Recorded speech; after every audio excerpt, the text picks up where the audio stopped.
Thank you very much. First things I'll say is management of expectations. Keep them low, okay? I'm not going to give you the answer to this. It's work in progress. I'm going to tell you about some of the stuff we're doing, but then you'll have to come back next year to get the actual final input on this. So a quick background about what I'm doing. I used to, well, I still do help Richard Osgood with the Operation Nightingale project. I've been helping the Op Phoenix projects. I'm working potentially with Merseyside Police and looking at developing something for them using a similar model to what we've done there. And I got into this as a participant initially. And so I'm out of my comfort zone a bit now because I'm talking about this academic thing. So I'm doing a PhD, which is bizarre. And as I'm going through this research, I'm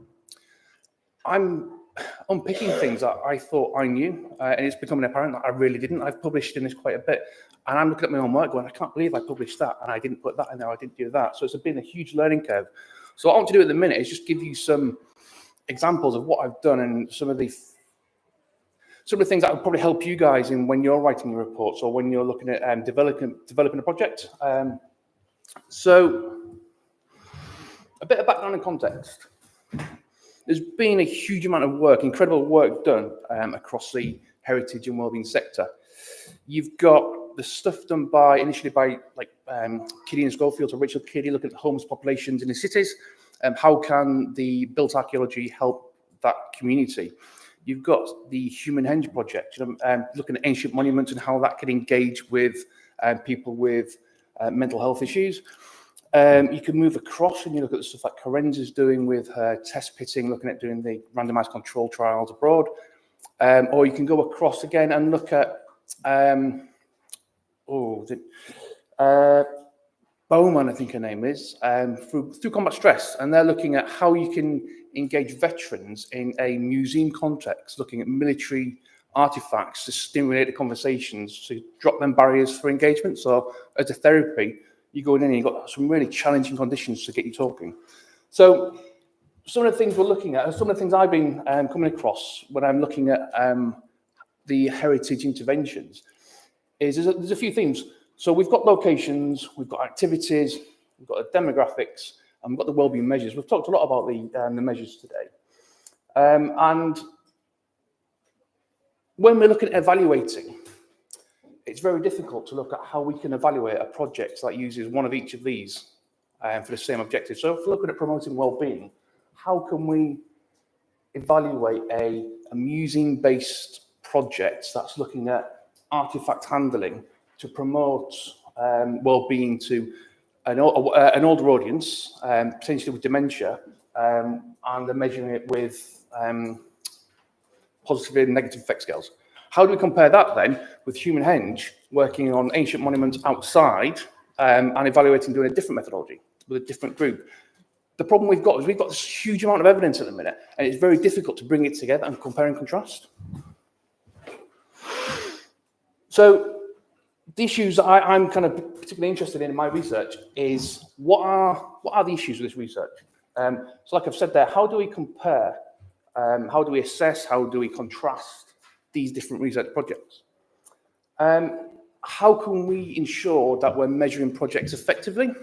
There's been lots of talk about how different projects have evaluated scale, have evaluated what they're doing, and they've taken this scale here, but it doesn't quite fit their purpose. So they've taken that bit out, and put that bit in, and then they've used it there. But actually, that scale's been developed through a rigorous method to get to understand that. So if you're looking at anxiety, that scale has been rigorously tested to make sure that is testing anxiety. If you take out 3 components and add 2, you're not necessarily measuring anxiety no more, you're measuring something else. So that robustness of evidence starts to erode. I'm not saying you're not going to get some valuable information, but then to claim that you're measuring anxiety when actually 2 of the questions confirm that's what you're measuring, and there are they, then you're on shaky ground. Then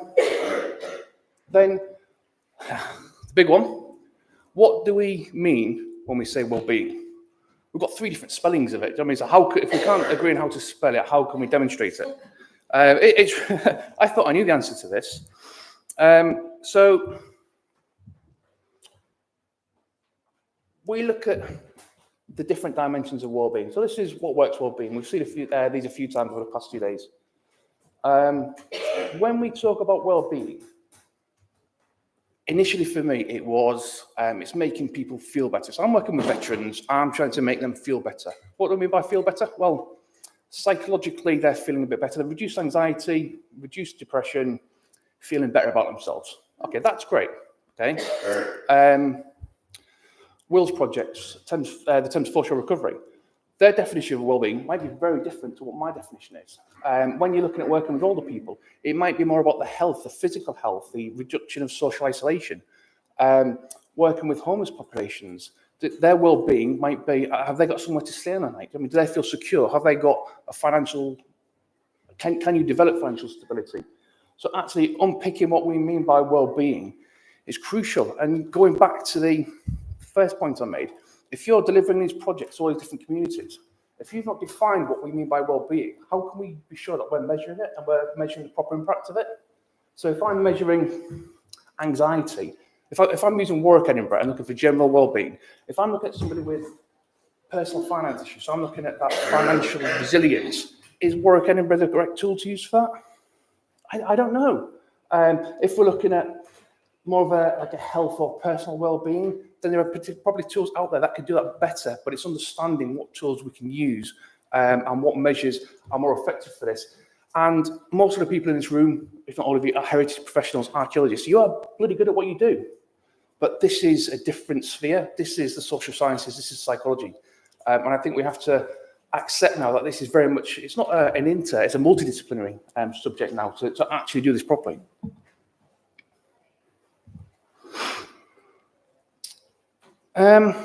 So what is a systematic review? I had no idea before I started doing this. So in layman's term, a systematic review is a study that is done by the medical profession or the psychological profession to evidence the impact of an intervention. So it could be a drugs trial, it could be a therapeutic intervention. It's doing a very robust study of the literature that's out there in a way that's non-biased. It's theoretically replicable. And then the end output is that the clinicians can use this then to inform their decisions. So when we've talked about social prescribing, this is the sort of evidence that will actually give us that buy-in to them. So it's going to the health professionals and saying, there's your data, it holds weight within your industry. This is our kind of first foot on that run. It's like a science experiment. I mean, your data should be, somebody else should be able to run with this and then come up with pretty much the same results. It's not a literature review. The difference between the two is the systematic review systematically reviews all of the literature with a sense of understanding it and bringing it all together with a narrative. A literature review is looking at this, assessing the data what's out there and probably synthesizing it a little bit. So it is different. So in order to do a systematic review, you have to develop a research question. I know I'm teaching you to suck eggs here, so bear with me a little bit because this is very much in the psychological discipline now, and I'm still getting my head around it a little bit. So what you do is we use there's a format called PICO, population problem, intervention, outcome, comparison and outcome. And for me, when I was developing my research question to look at the database searches, I wanted to look at definitions of well-being. So I wanted to understand what we meant by well-being and heritage. What are our definitions of well-being? The type of heritage engagement, the comparator didn't really fit with this, so that was taken out for this particular study. And then the outcome, what were we defining as outcomes?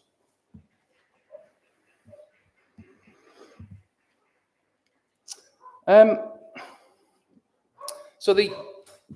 me, this was very much an inclusive study. So in order for projects to be selected for this particular systematic review, a project had to have been developed to promote well-being. And when I mean promote well-being, it had to have an active heritage element.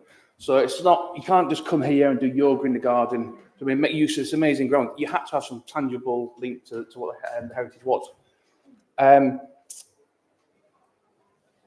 It had to, just jumped ahead there. So it had to have been promoted to develop well-being. There must be a well-being context in it. it had to be a physical heritage intervention, so tangible heritage interaction, and it had to have some method of capturing the change, some method of evidencing the impact of it.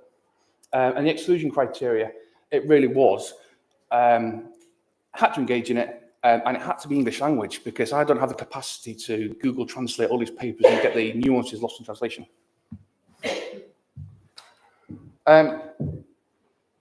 What that then does is it creates a huge problem for us.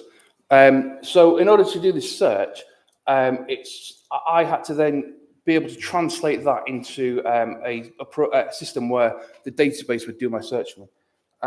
So I had to include an aspect of each of this. So when I'm asking the database for a search, I'll have 3 search strings using Boolean search phrases. So what I would be, the first question would be, I'd have to put this in here. So the first aspect I'm looking for a paper that's got my problem in there. So something to do with well-being. And it's about using all the phrases that somebody could use in that paper to capture. Intervention, it's about explaining what I mean by an intervention and then the outcome. So, I mean, what am I looking for in this? And this is very much a loaded, this was very much a loaded task. When I was looking at putting this together, it was very much trial by error.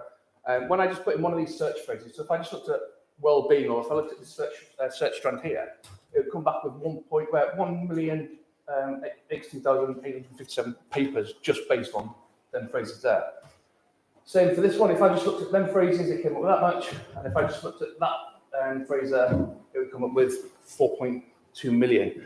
Okay, by using all 3 search data together, so the papers I'm looking for now, it has to include one of them words, and one of them words in the abstract or the title. So again, I'm taking this huge amount of data and these numbers, I'm really condensing them. And by using them 3 search phrases there, I end up with 156 papers that are relevant to me. Now, if I looked at intervention here, and if I use the word historical, that returned back with 116,000 papers, just because of that one word. Okay, historical in a medical, so I'm searching on a medical database here. Historical symptoms, historical causes, family history, all that sort of stuff. If I looked at the words in this one here, if I actually said outcome, it came back with 9,720,722 papers, because outcome is it's a very loaded term. It's used very much in medicine.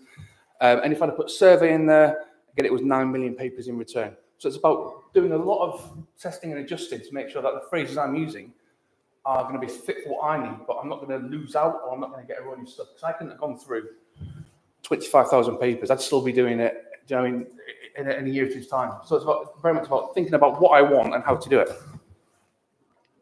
So I ended up with 156 papers, and that's kind of the breakdown. So then by the time I've gone through the screening, so I can end up with 156 papers.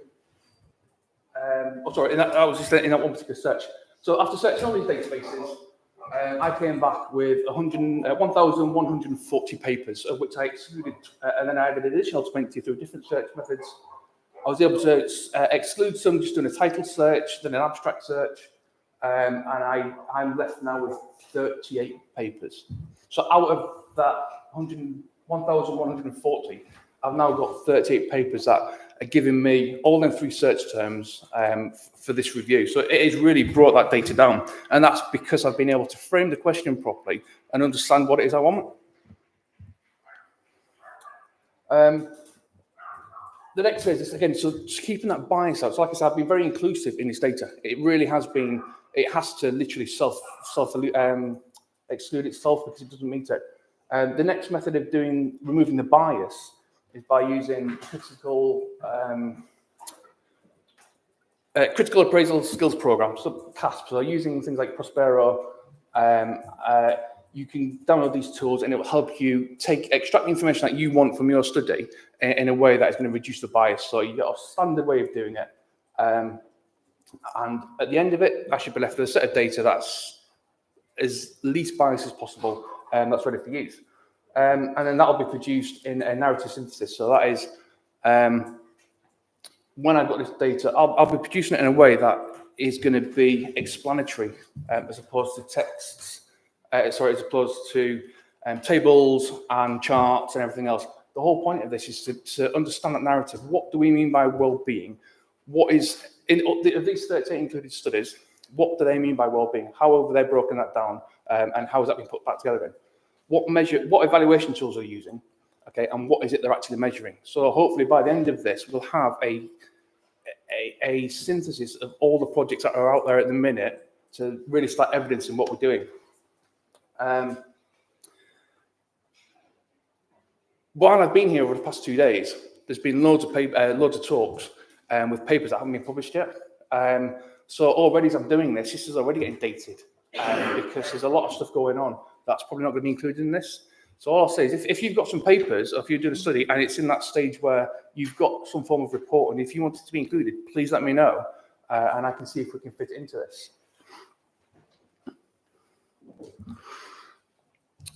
So the next steps for this, I don't know. I'll be doing a systematic review. When this is done, that will inform the next steps of the PhD. So ultimately, we'll be looking at, we identified what we mean by wellbeing. It's talking to the stakeholders now and saying, look, you're delivering these wellbeing projects. What is it that you want to deliver and how are you doing it? And having a discussion about how we can not standardize a evaluation methodology, because like I said, we're all human, all these projects are different, so there will be the nuances, but it's how can we start bringing the evidence together so that when we are looking at comparing Human Henge Point 2 with Karen's projects in the future, we can start looking at the comparables between them. What aspect of that works, and how can we then link that to what aspect of that's worked and bring it together and then build on that data? And again, for me, the key point of this, it's making this study accessible. It's not going to, as much as it can be, I don't want it to be in academic jargon. I don't want it to be, it's got to be in layman's. This has got to be able to be used by that local project that's trying to develop something down the road, and it's got to be meaningful and useful for them.